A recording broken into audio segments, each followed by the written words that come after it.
I never expected to be a millionaire's fake girlfriend, but it was the start of a life-changing adventure. I will never forget the day everything fell apart. One moment, I was staring at unpaid bills, the weight of uncertainty crushing my chest, and the next, I was thrust into a whirlwind that felt straight out of a movie. The air was thick with tension. My phone buzzed, an unknown number lighting up the screen. My heart raced as I picked up, hesitating before answering. "Congratulations. You've been chosen." A voice tinged with excitement blared on the other end. I could hardly process the words. Chosen for what? I caught a breath. The air felt electric. They needed me, it seemed, to pose as the girlfriend of a reclusive millionaire named Carter Lark. The name felt rich, extravagant. I could hardly wrap my mind around it.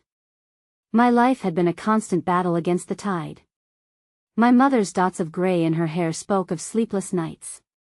My friends were all chasing dreams, while I was suffocated by mine.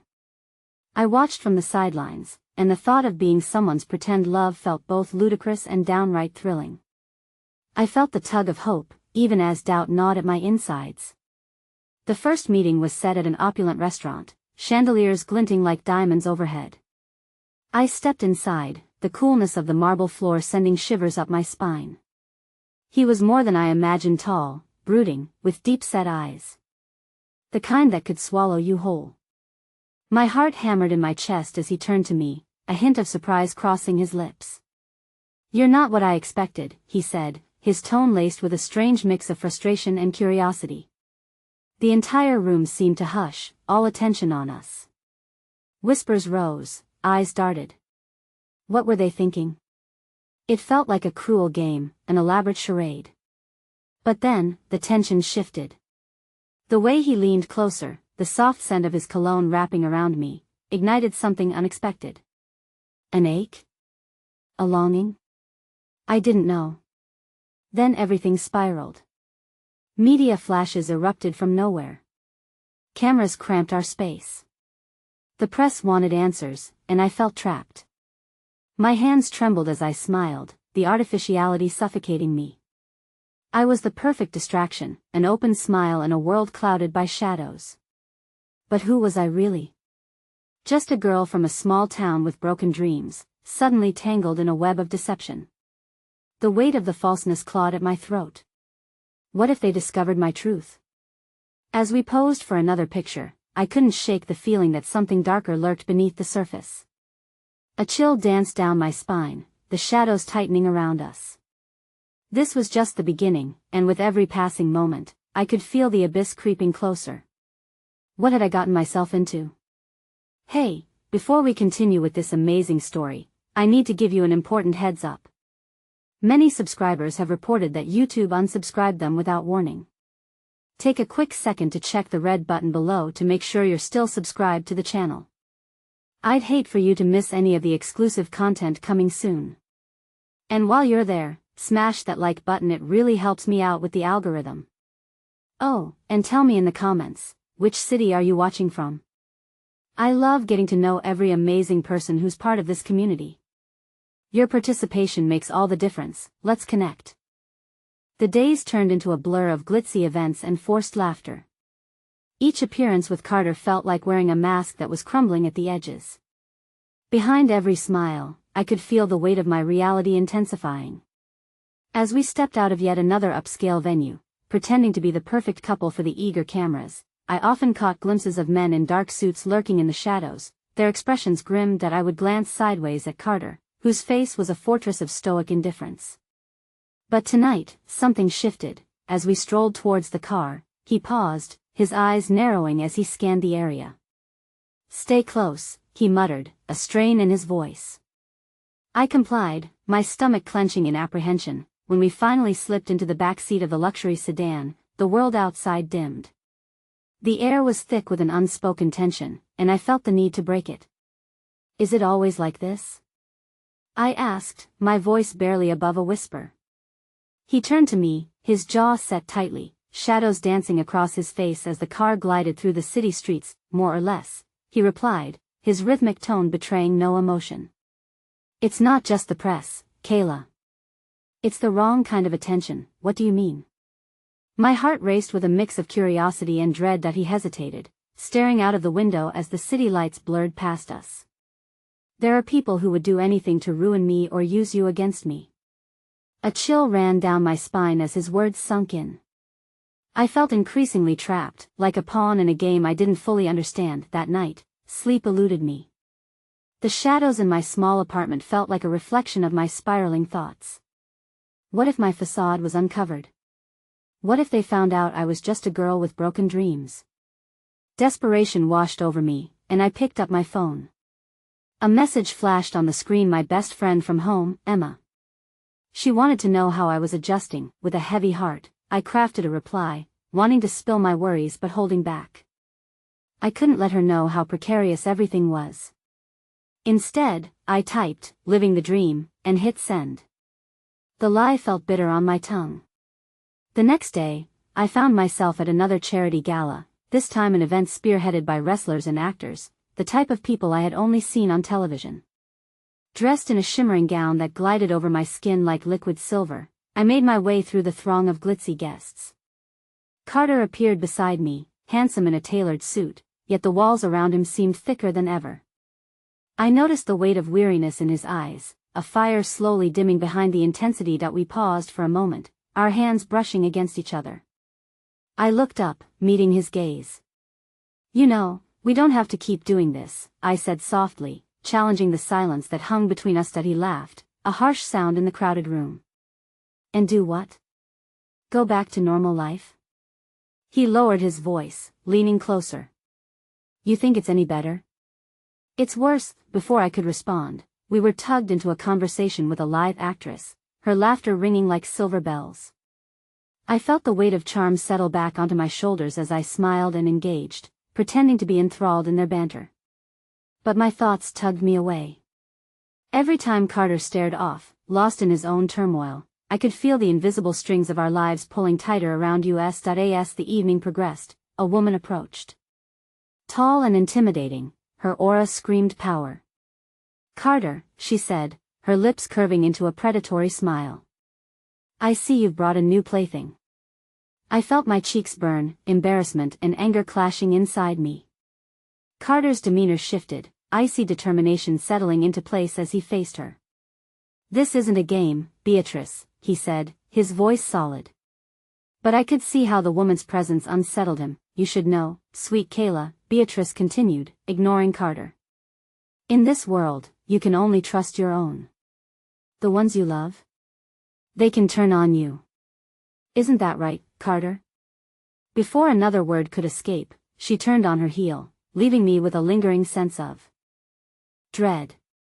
The knowing smile she wore danced tauntingly in my mind, gnawing at the last threads of my confidence. I turned to Carter, but the hardness in his countenance remained, a fortress that pushed me away. "What was that about?" I demanded, frustration seeping through my words. "Nothing you need to worry about," he replied curtly, but something was subtly different in his tone.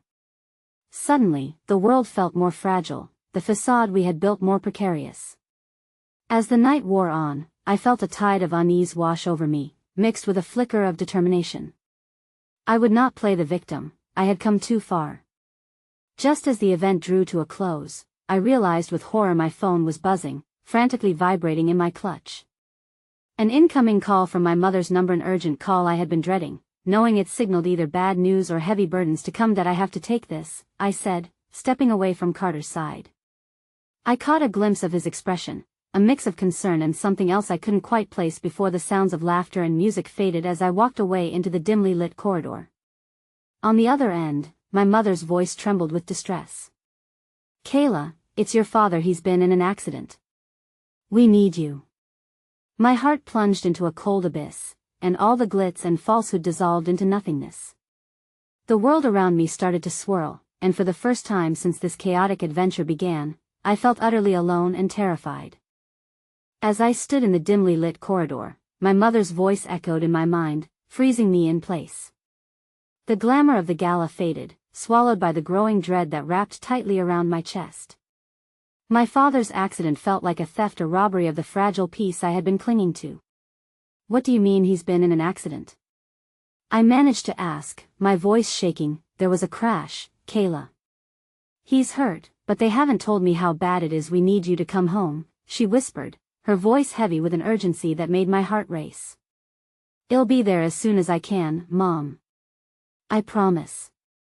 I pressed the phone to my ear, desperate to absorb her words, to reassure myself that my father was still there, still fighting. But the truth loomed like a storm cloud above me that I hung up, staring blankly at the wall ahead, unable to process the whirlwind of emotions swirling within me. I needed to reach out to Carter, but turning back into the main room felt like walking through a minefield. Behind all the elegance that surrounded us lay the hollow awareness that my real life awaited beyond the glitz, the realization that I might lose my father, the very man whose unwavering support had carried me through countless storms, ignited a fierce sense of determination within me. I felt as if the tie that bound me to this surreal life shattered, leaving only the raw ache of reality. Just as I turned to find Carter, hoping he would ground me in this chaotic moment, I was caught off guard by a gentle touch on my shoulder. It was a small act, but unexpectedly warm and comforting amidst the tension.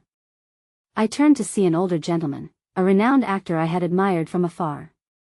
His eyes were deep pools of kindness, and I was astonished to see genuine concern reflected in his expression. Are you all right, dear? He asked softly, voice steady and reassuring. I nodded, feeling the sting of tears threaten to spill. Just found out my father is in the hospital, I confessed, my voice barely a whisper. He placed a hand over his heart, and I could see the compassion pooling in his gaze. I'm so sorry, dear. I hope it's not as serious as it sounds. I swallowed hard, grateful for this surprising act of kindness amidst a night that felt increasingly hostile. Thank you, I managed, feeling the warmth of his presence surround me like a balm to my anxiety. In that moment, I realized that there were still pockets of humanity in this world layered with pretense. As I turned to leave, he gently squeezed my shoulder. Stay strong, Kayla. You have a lot of people rooting for you even when it seems dark. Feeling empowered by his words, I finally resumed my search for Carter. I found him standing near the bar, talking with his assistant, his face set in stark lines of concentration. I wanted to spill everything, my fear, my desperation, my need for him to understand. But instead, I hesitated, wrestling with the news that seemed too burdensome to share in the midst of his own troubles. Carter, I called, forcing a smile as my heart raced. His gaze snapped to mine, and the shadows beneath his eyes deepened. What is it? I just got a call from my mom. Dad's in an accident, and I have to go home, I said. The truth hung between us, a weight that should have forged a bridge but felt more like an unraveling thread. The despair in his eyes made me wish I could lift the burden off us both. When are you leaving? He asked, the tension in his voice unmistakable. Right away. I don't know how serious it is, but I can't just sit here pretending everything is fine when all I'm thinking about is him. He took a step closer, the cold distance between us melting away. I'll come with you. The offer hung in the air, beautifully unexpected. But I could see the shadows in his expression, the weight of the protective walls he had built around himself. Carter, you don't have to, I replied, trying to keep my voice steady. You have your life, your image, the endless obligations. He shook his head, determination flaring in his eyes. You're more important than any of that, Kayla. You shouldn't have to face this alone. My heart soared at his words, the gentle lift of hope rekindling a spark within me. But just as I opened my mouth to express my gratitude, a sharp cry pierced through the atmosphere, a single voice cutting through the elegant facade of the gala. Carter. We need you over here. It was Beatrice, her voice dripping with iciness, her gaze locked on us like a predator spotting its prey. My stomach dropped, knowing the stakes had shifted again. I can't, Carter said, tension flooding his posture. Not now. Then you'll regret it, she snapped, eyes narrowing as she cast a disdainful glance in my direction. The challenge in her voice mingled with the chaos that surrounded us, and suddenly, this momentous decision felt like just another thread pulling tighter around my neck. As Carter turned back to me, something flickered across his face, a mix of annoyance and concern. I'll handle this. Just stay close, he urged, his voice softening for the briefest of moments. Before I could respond, he was swept away, swallowed by the crowd once more. Standing there, grappling with uncertainty about my father's well-being, the shadows of Beatrice's words replaying like an ominous melody in my mind, I felt that unfathomable mix of hope and despair settle back into my gut that I began to walk toward the exit, heart pounding in my ears, but the knot in my stomach intensified. Just as I reached the door, another message pinged on my phone, a new number I didn't recognize. Hesitantly, I opened it. "Your father's been in a serious accident. We need to talk." Every ounce of hope I'd begun to weave fell away, leaving only a hollow echo of my thoughts as the world around me darkened, the truth lurking just beyond the door I was trying to escape. I stood frozen, grappling with the weight of uncertainty, knowing that the real journey was only just beginning. As I stumbled backward, the weight of the text message gripping my heart like a vice, I felt as if the ground beneath my feet had vanished. The dim lights of the gala wrapped around me, transforming into a dizzying swirl of colors as everything else faded into a surreal blur.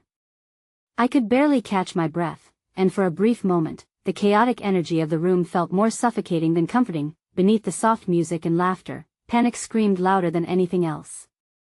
"Talk," I mumbled under my breath, replaying the word like a cursed mantra. I wanted to scream, to shake my phone until it told me this was just a cruel joke. But deep down, I knew it wasn't. I shoved the device into my pocket, a sudden wave of heat rising to my cheeks. Were they querying details I wasn't prepared to face?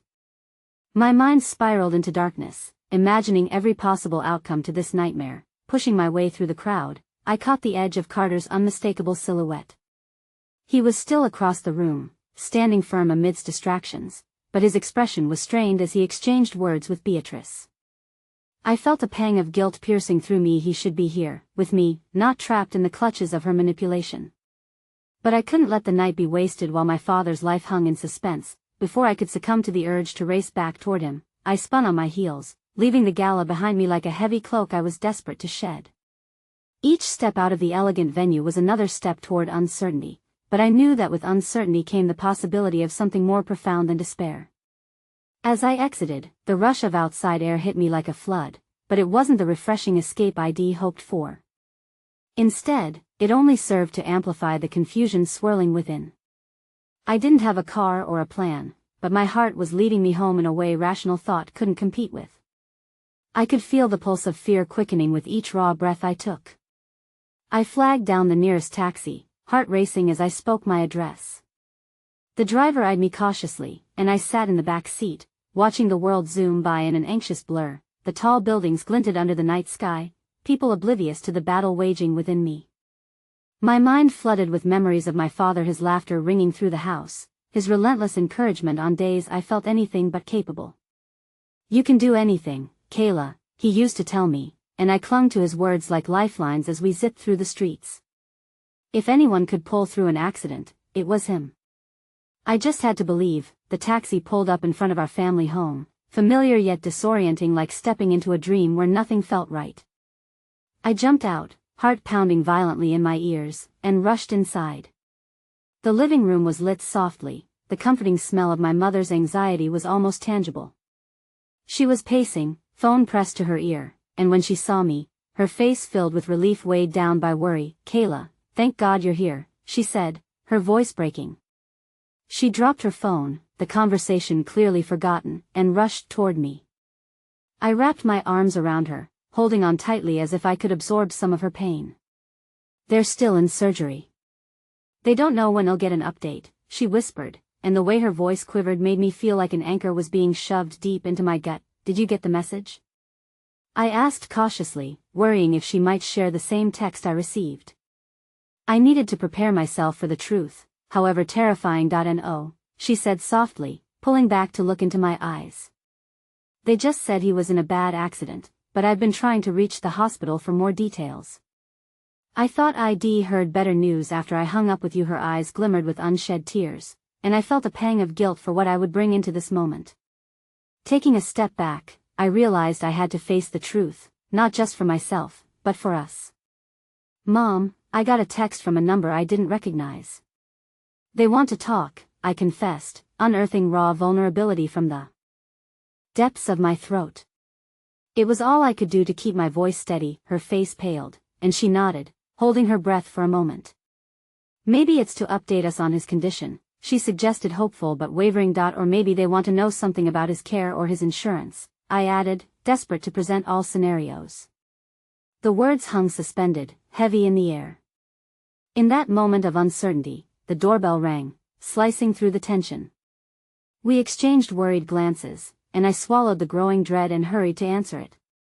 My pulse raced, and with every inch closer to the door, I felt as if a great storm of revelations awaited me just on the other side. That I opened the door to find a somber figure standing there, a man clad in a tailored suit, exuding an air of authority.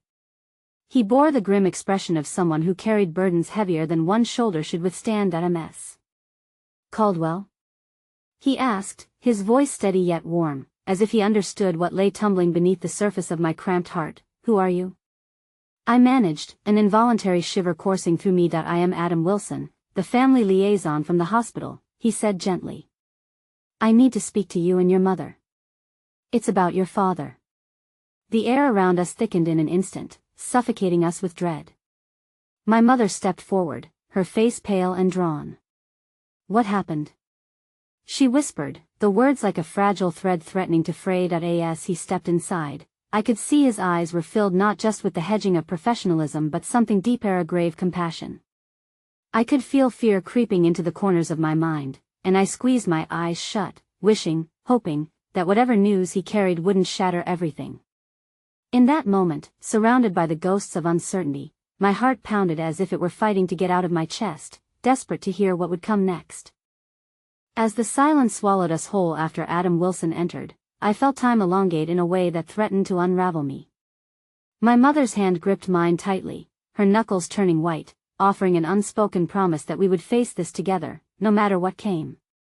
Adam's gaze flickered between us, the weight of our shared anxiety hanging palpably in the air. "Please, come sit down," he urged gently, gesturing toward the living room couch.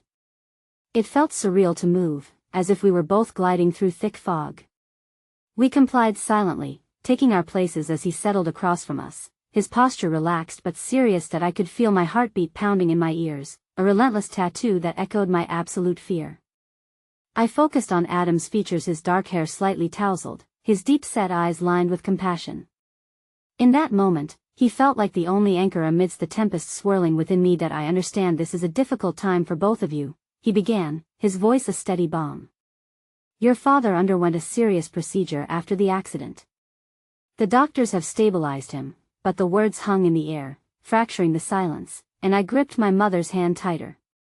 "But what?" I asked, my voice barely a whisper. "There were complications. His injuries were more extensive than initially assessed.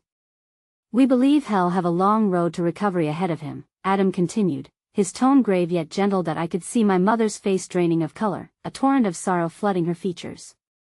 Before I could process the magnitude of his words, my mother's breath quickened, daunted by the weight of our new reality. "What does that mean for him? Will he be okay?"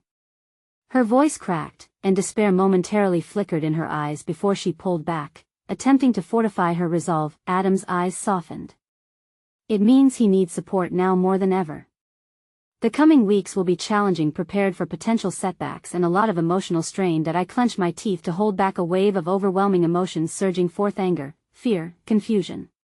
But deeper than that, a flicker of hope ignited. My father was still alive, still fighting. "Can we see him?" I asked, urgency creeping into my tone. "Yes, family members are welcome in the ICU for short periods. Just understand, he might be in and out of consciousness," Adam replied, his tone reassuring yet firm. "I can take you to him now if you're ready." My mother and I exchanged a look, an unspoken agreement swirling between our hearts. We needed to be there for him. He had fought for us all our lives, and now it was our turn to be his warriors. With a slow nod, my mother wiped her tears, pulling herself together with an admirable strength. "Let's go," she said, her voice gathering a steely resolve that both comforted and terrified me. As we rose to follow Adam, I could feel a flood of anxiety welling within me. The ride to the hospital's ICU felt like an eternity, each second stretched into a lifetime. My heart raced as my thoughts continued to spiral into uncertainty. I kept thinking of moments with my father, the way he taught me how to ride a bike, the way he would ruffle my hair after a long day just to see me smile. Upon arrival, the stark brightness of the hospital contrasted sharply with the turmoil brewing inside me. Adam led us through sterile hallways and buzzing fluorescent lights to a small waiting area outside the ICU.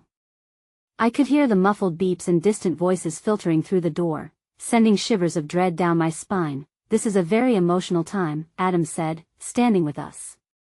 "Take your time with him. And know that he'll be right outside if you have any questions or need support." As the door swung open and we stepped inside, I struggled to breathe. The scene nearly knocked the wind out of me. My father lay on the bed, surrounded by a cacophony of beeping machines and sterile equipment. The tubes connected to his frail body created a haunting tableau that froze me in place, my heart sinking. His face was bruised and swollen, incongruous with the vibrant man I had known. "Dad," I whispered, a fragile plea aching to exist in that sterile space. There was no response, and for an agonizing moment, I wondered if my rushed journey would end differently than I had hoped. My mother stepped closer, her voice cracking. "Daniel, can you hear us?" She reached out, brushing her fingers against his hand, her touch delicate and weighty with love.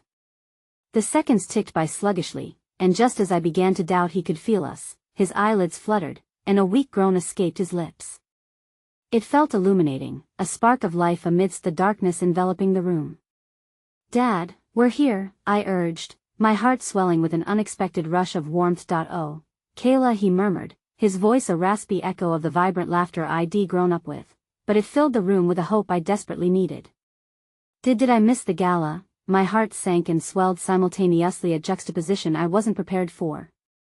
Here was this man who had always been my steadfast support, now vulnerable and fragile before me.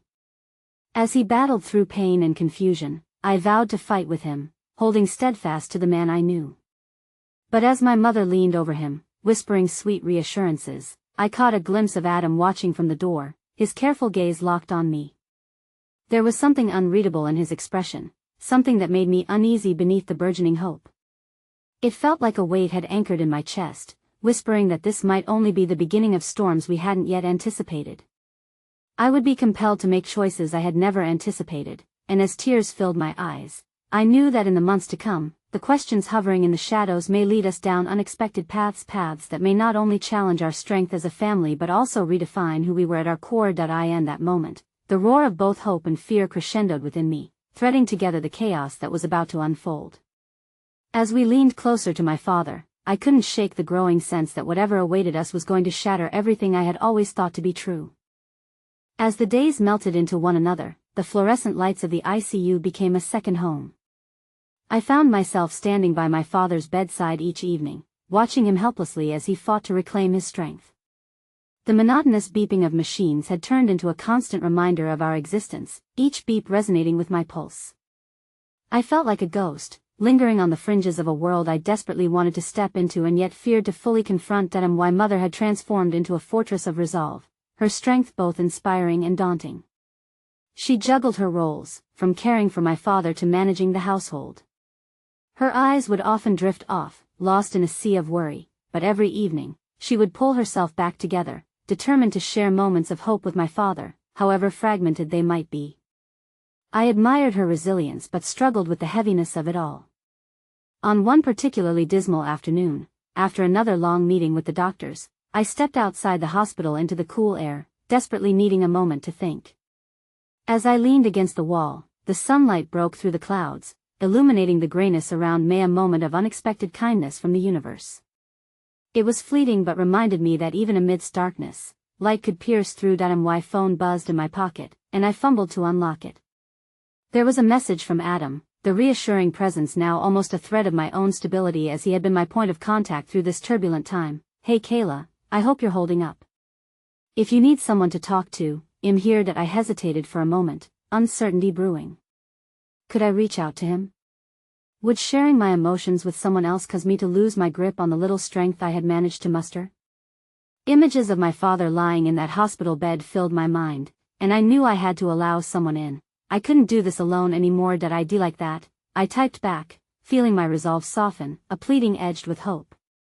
He replied almost instantly, "Meet me at the coffee shop around the corner in 30 minutes. a part of me screamed to stay in my bubble of pain and fear, but another yearned for connection. As I made my way to the cafe, I wondered if my vulnerability would fracture the little courage I had left or if it might offer a small reprieve from the weight hovering over my heart. When I arrived, the small cafe was alive with chatter and laughter, oddly comforting in contrast to the stifling silence of the hospital. Adam sat at a corner table, nursing a steaming cup of coffee. His easy smile grounded me as I approached. "Hey," he said, his voice inviting. "Hey," I replied, collapsing into the chair across from him. He regarded me with concern, his expression shifting as he noticed the exhaustion etched on my face. "You look tired, Kayla.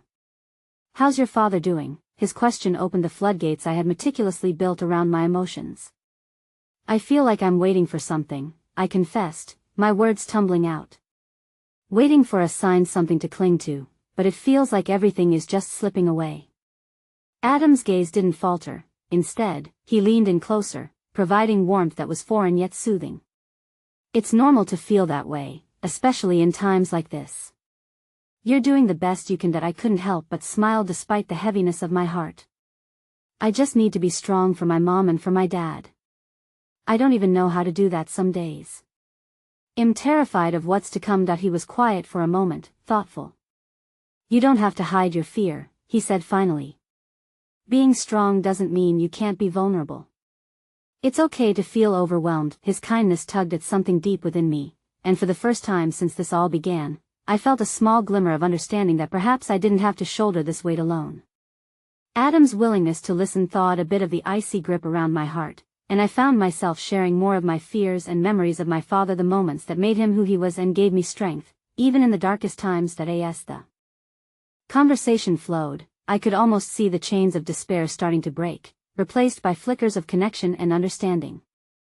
However, just as laughter escaped my lips at a memory, my phone buzzed again.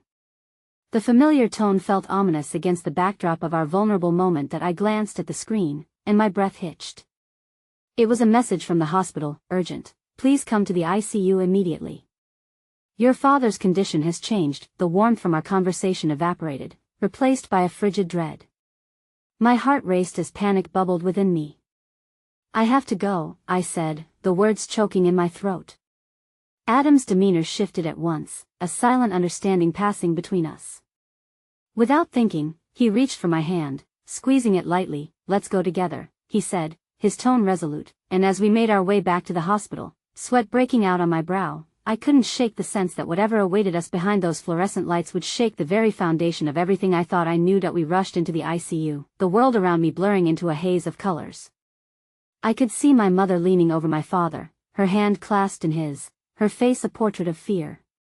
Adam stood firmly beside me, his presence anchoring me even as I teetered on the edge of an emotional cliff. This was it. Whatever was about to unfold in the shadows could very well change us forever. My mouth felt dry, every heartbeat thundering like an approaching storm. As I looked into my father's eyes, I couldn't help but wonder if we had already lost him long before he had taken that fall. And in that moment of uncertainty, I was overwhelmed by a single, shattering thought: what if we weren't fighting for his recovery but instead confronting the painful truth of letting go? The fluorescent lights in the ICU buzzed like angry bees, drowning the room in their harsh glare. I felt the familiar weight of despair tightening around my chest as we stepped closer to my father's bed. What would I find? Would hope still linger in the air, or had it slipped entirely from our grasp? As I moved to meet my mother's gaze, I caught a glimpse of my father's face. His skin was pale, almost ghostly, and there was an uncharacteristic stillness about him that sent a chill through my stomach. The beeping of the machines took on a new, erratic rhythm. It felt as though they were echoing the discord in my own heart. "Kayla," my mother whispered, her voice breaking slightly. The lines etched into her forehead spoke volumes, each crease a testament to sleepless nights filled with worry. "They're going to put him on a ventilator." At her side, my father appeared more fragile than I had ever seen him.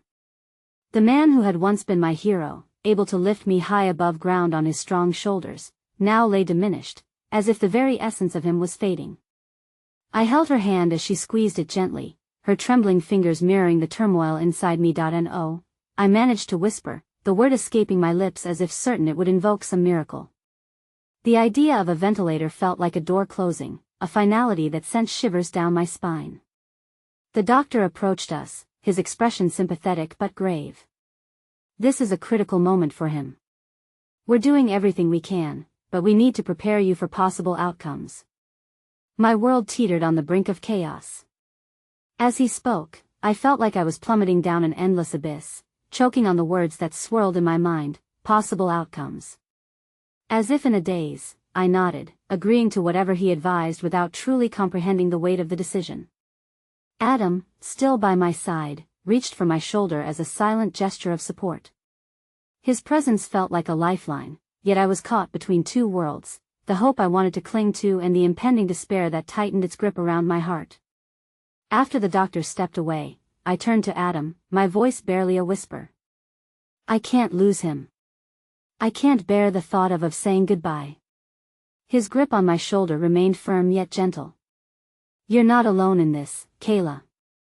I promise to be here every step of the way.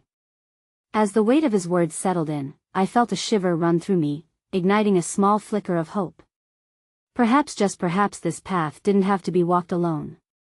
But it also raised a new question. What if I lost myself in the process? Time unfurled painfully as it often does in the face of danger. Our family huddled together, whispering stories of better days and cherished memories, all while the clock ticked ominously in the background. I cherished each story, each laugh mingled with tears, and yet, I found myself battling shadows of fear. What if these stories became all we had left? Then, inexplicably, a nurse approached, her expression unexpectedly warm. Can I offer you a break? She inquired gently. I know it's hard, but sometimes a moment away can help gather strength. I'll keep an eye on him. It was a small gesture, yet it struck me. The kindness of strangers could pierce through the layers of grief, even if just for a moment. Reluctantly, I nodded, finding it difficult to detach myself from the fragile state of my father. Let's take that break, Adam suggested softly, sensing my reluctance. Just for a little while. We stepped into the small waiting room, where the hum of conversation spilled over us from nearby families. It felt surreal, like a different world outside the cocoon of fear wrapping around me. While Adam grabbed a couple of chairs, I wandered to the window, gazing out at the city beyond.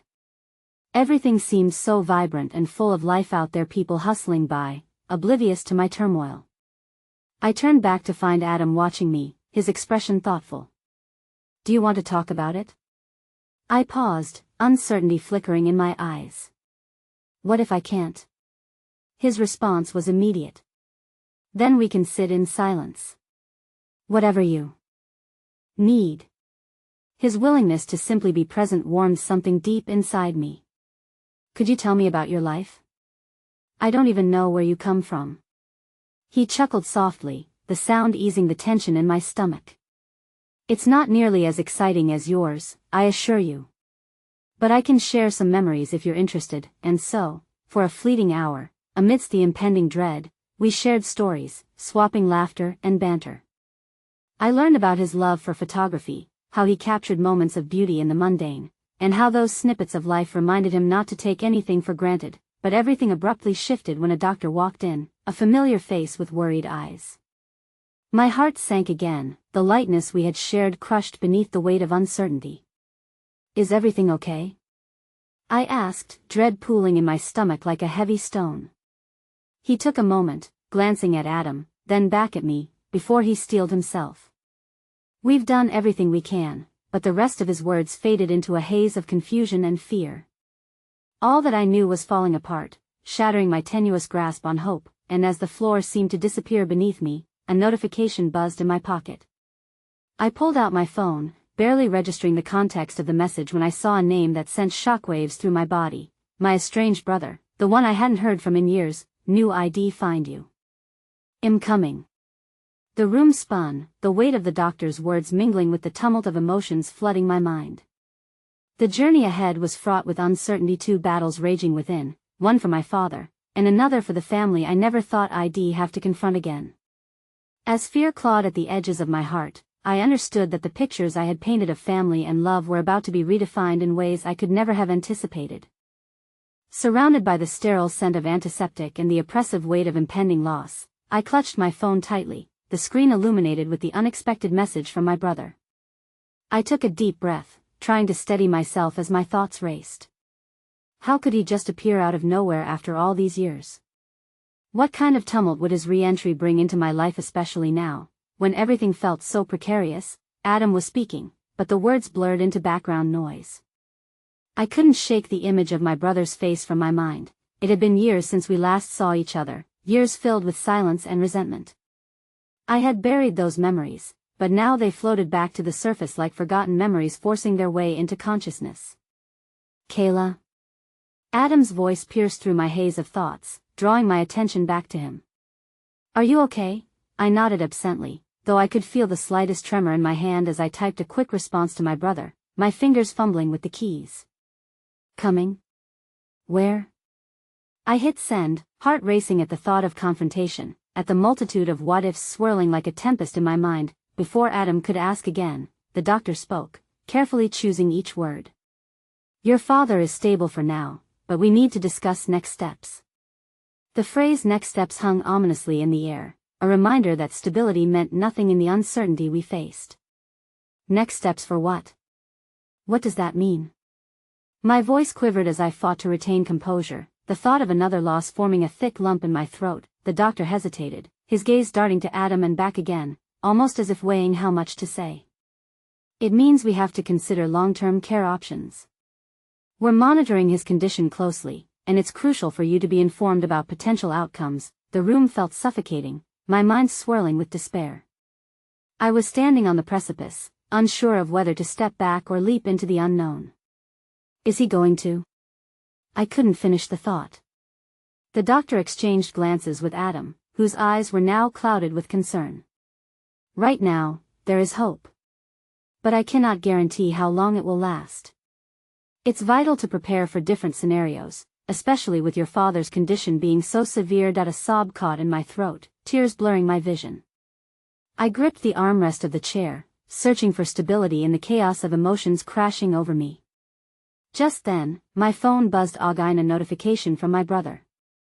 My heart raced as I hesitantly glanced at the screen. I'll explain when I get there. The timing couldn't have been worse. Was I ready to face him? The memories of heated arguments mixed with profound silence were still raw. Was it even worth it?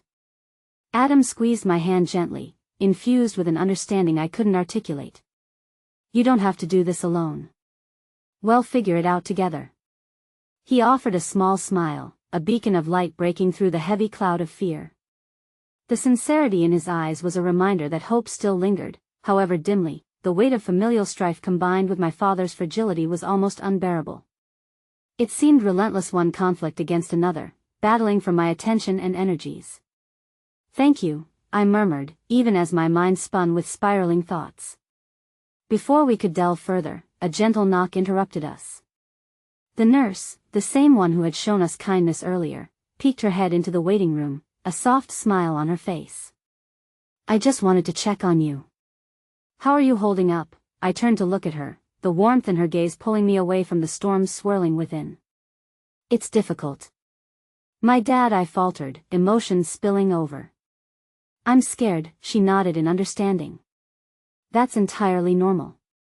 It's okay to feel scared, but remember, sometimes fear and hope live side by side.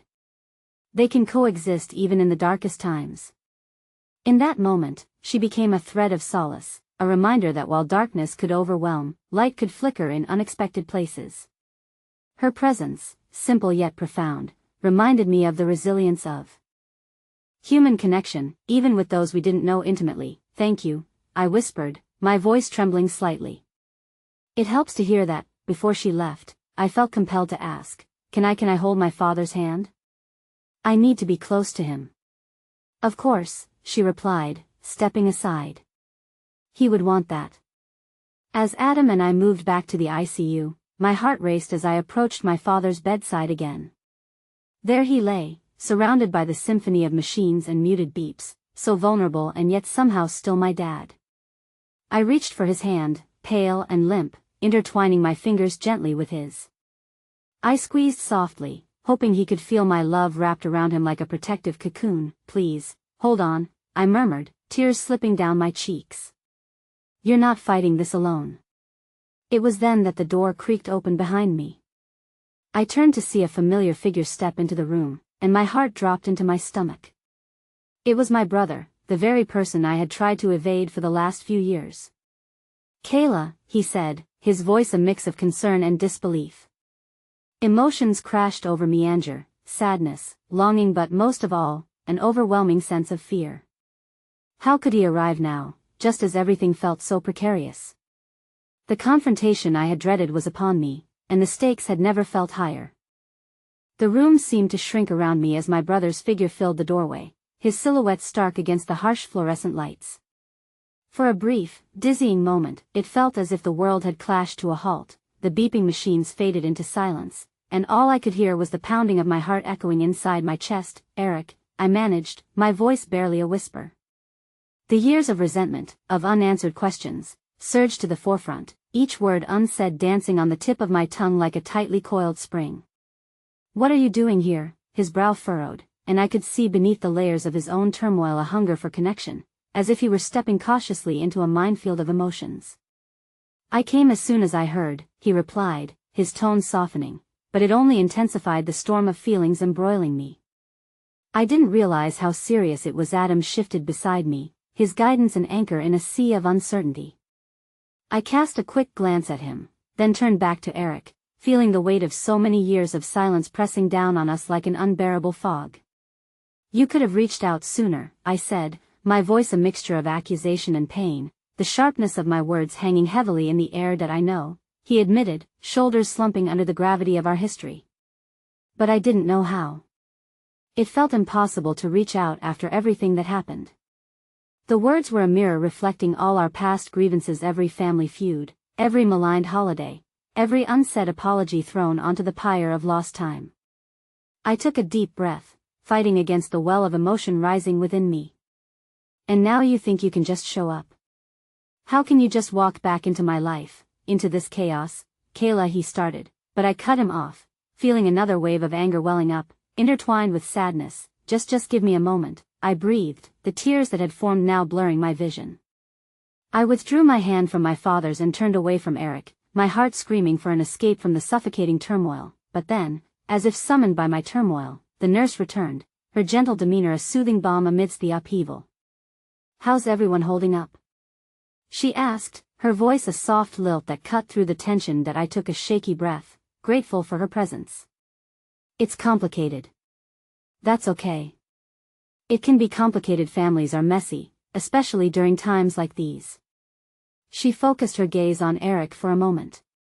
"But being there for each other, talking it out, that's the first step toward healing." Her simple wisdom hit me like a revelation, a reminder that maybe, just maybe, there was still a chance for us amid the debris of our shared history.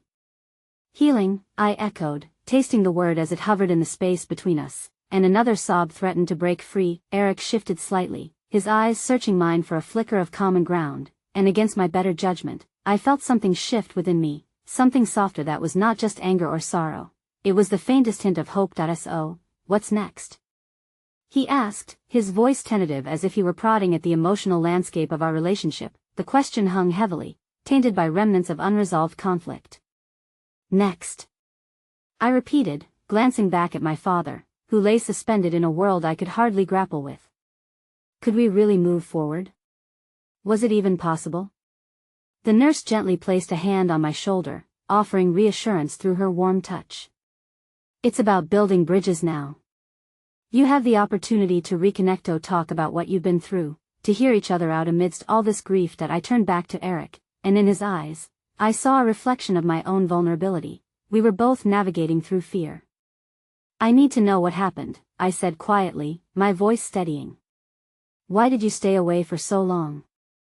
Why didn't you reach out?" He inhaled slowly, and for a moment, it felt as though the weight of offense was curling in on itself, like a fading storm cloud. "I was terrified, Kayla. Afraid of what I had done, afraid of how you would take it." He shifted uncomfortably. "When everything fell apart between us, I lost my way, and I didn't know how to find you." Before I could respond, the monitor beside my father let out a sudden, harrowing beep, slicing through the tension like a shard of ice. Panic flooded my veins as I rushed to my father's side, forward motion propelled by instinct and fear. "Dad?" I cried, grasping at the delicate thread of his existence as alarms blared in the background, calling for swift action. The nurse quickly pivoted into focus, her professionalism rising to the fore as she assessed the situation. "Stay calm. We're here, and we'll take care of him." Her voice was steady, a lifeline amidst the chaos, yet it did little to quell the swirling tempest in my heart that I turned, seeking Eric's gaze, but his fear looked as palpable as mine. The remnants of our previous confrontation evaporated in the daunting shadow of our father's fragility. Suddenly, our shared history was a second thought as the present rose with fervor, demanding our attention. Then, just as I grasped my father's hand again, Eric's expression shifted, a flicker of determination lighting up his features. "I'll be here," he said firmly, eyes locked onto mine. "Whatever happens, I won't leave you again. I promise." But just as relief coursed through me, a moment of solidarity, of hope, my phone buzzed once more in the background, and I caught a glimpse of another notification, a message from an unknown number. "Get ready for a surprise. Meet me at the cafe." Shivers crept down my spine, and with a single glance at Eric, an unsettling thought crossed my mind. Whatever this surprise entailed, it might just change everything. The waiting room was a realm caught between hope and despair, and I was stuck in the middle, my heart pounding like a drum echoing the uncertainty that swirled around us. Each minute felt like an hour, each flickering light above a reminder of our tenuous grasp on what lay before us. I held my breath as the chaos settled, the silence almost suffocating, with all our hopes catapulting toward the moment we'd find out about my father's condition. That my father lay there, delicate and bruised, a mystery wrapped in machines, while my heart tore in two, one side whispering that I had to be strong, and the other begging for release of my pent-up fears. I looked to Adam, who stood resolutely beside me, his presence like a calm lighthouse against the storm of anxieties brewing within.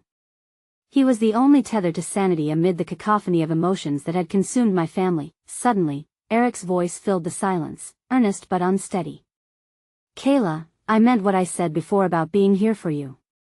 The sincerity in his tone hit me hard, leaving me torn between my instinct to push him away and the undeniable longing for connection, the sibling bond that had been fractured but never truly severed. I turned to him, a mix of frustration and desire churning within me. "I don't know how to navigate this, Eric. Everything feels so broken. You were gone when I needed you the most." His expression faltered, guilt draped over his shoulders, and without hesitation, he reached out, bridging the gap between our past and this haunting present. "I realize that now, and I'm so sorry. If I could take back the years I would," he said, his voice cracking. My heart squeezed as buried emotions were forced to breach the surface. Old memories, laughter, late-night talks, all weighed against glaring silence. "But I can't change the past. I can only try to be here now. Even if it's messy." That I felt the air between us shift, tenuous and fragile but held together by truths we had yet to confront. "I don't want to lose him, Eric," I confessed, my voice trembling, raw and vulnerable, a floodgate of fears pouring over. "I can't bear the thought of saying goodbye." He stepped closer, the shadows of our shared sorrow merging. "If this is goodbye, let's make it count." His hand took mine hesitantly, the warmth of his touch ignited echoes of support, of family, reminding me that this matter was bigger than our grievances. "I'm here, Kayla. Let's face this together." As I gazed at Adam, who watched us with an understanding patience, the dam within my heart began to splinter, letting in waves of bravery I thought I'd lost forever. My brother's presence didn't erase the distance we had created over the years, but it acknowledged that the fragile strings of connection were still there, waiting for the right moment to weave us back together. Just then, the ICU door swung open, and a nurse emerged, her face calm yet carrying an urgency. "You can come in for a moment," she said, her voice a soothing balm amidst the uncertainty. "Your father's stable right now." Those words hit me like a tidal wave. Everything felt surreal as I barely registered the world around me. My heart raced, skipping anxiously against my ribs as we entered the room again. The sight of my father, frail yet alive, surged a bittersweet mix of relief and sorrow through my body. "We're here, Dad," I whispered, stepping closer, Eric beside me, our hands still clasped. I could feel my brother's strength, an echo of shared childhood memories, as we approached our father's bedside, our eyes pooling with tears yet also kindling with hope. Time seemed to slow, with each second stretching as we drew closer toward him. Memories of laughter filled my thoughts, playful tussles, family dinners, my father's endless encouragement echoing in my ears. My father stirred slightly, his eyelids fluttering. "Hey, Kayla," he said softly, barely a whisper, but the sound wrapped around my heart, urging me to step toward him. "You're here." I knew you would be. A tear slipped down my cheek, igniting hope. "Always, Dad. We're not going anywhere." The nurse adjusted the settings of the machines and observed how he reacted to our presence, her smile lingering like a prayer. And with every moment that passed, Eric and I shared the weight of our father's gaze, an unspoken understanding passing between us. The intimate silence between siblings blossomed, wrapped in the warmth of affection we never fully acknowledged. "I am proud of you, Kayla," my father murmured, his voice hoarse but full of warmth, reaching through the veil of uncertainty that had enveloped us. "You've both grown into incredible people." Even when it felt like I didn't deserve to witness it, that I could hardly respond, my heart swelled with both pain and pride, caught in the bittersweet reflection of his fight for life. "We're here to fight this with you," Eric said, squeezing my hand tighter. "We'll face everything together," and in that moment, the storm of our past softened. I was no longer that girl from a small town lost in a sea of pretense. I was a daughter, a sister, standing by my family amidst uncertainty, ready to embrace love and vulnerability, to face what lay ahead side by side.